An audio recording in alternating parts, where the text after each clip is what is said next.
I'm gonna shoot some questions at you and you just let me know how your generation feels. How does that sound? Amazing. I can't wait. Okay. So, first one. Yep.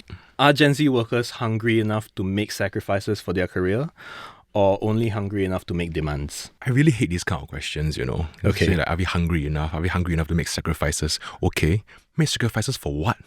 Mhm. You know, people always say like, oh, your Gen Zs, your generation is so soft. You guys unwilling to make sacrifices. But what does that mean? Like, okay, you want me to make sacrifices? Okay, sure. But what am I getting back in return, you know? Next question. Who are you to want meaningful work, a great boss, flexibility, high pay, rapid promotion, and work-life balance all at the same time and in your first job? I mean, why not?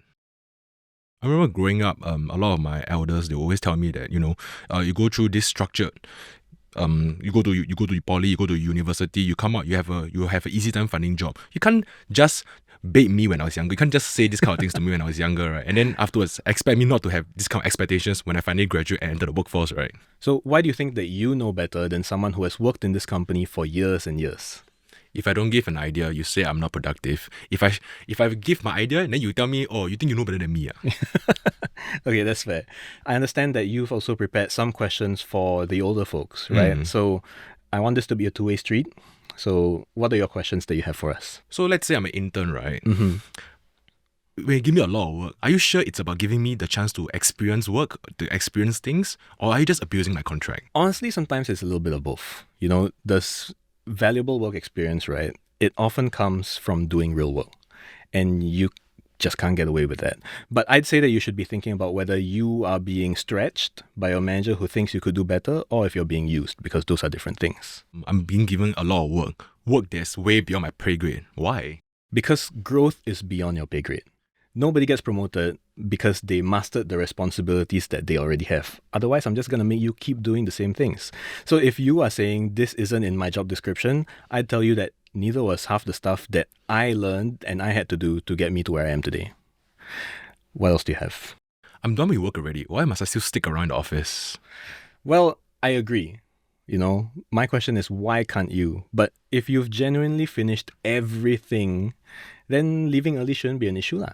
But this isn't school, right? When you're in school, you finish your assignments, you finish your lessons for the day, you can go home. But this is work, and work never finishes. So if you can prepare for tomorrow's duties, if you can help colleagues with unfinished tasks, all of this shows that you have the initiative to do beyond your capabilities, and that's what separates the good workers from the best.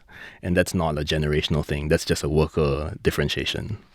So you feel a little bit more understanding of the thoughts of the older people and their frustrations with Gen Zs? On the very last point, you know, when you said like helping colleagues with work or just preparing things in advance, I genuinely think it's because of we still currently lack the experience.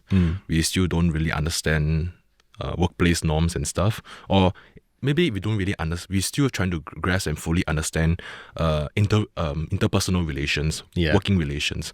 So as a result, we might, and when we enter the workforce, might be still very me focused. Like, I'll just do my work. Once I'm done with my work, that should be the end of it. Don't bother me with your other people's work. But at the same time, I do see value in helping colleagues finish their work as well.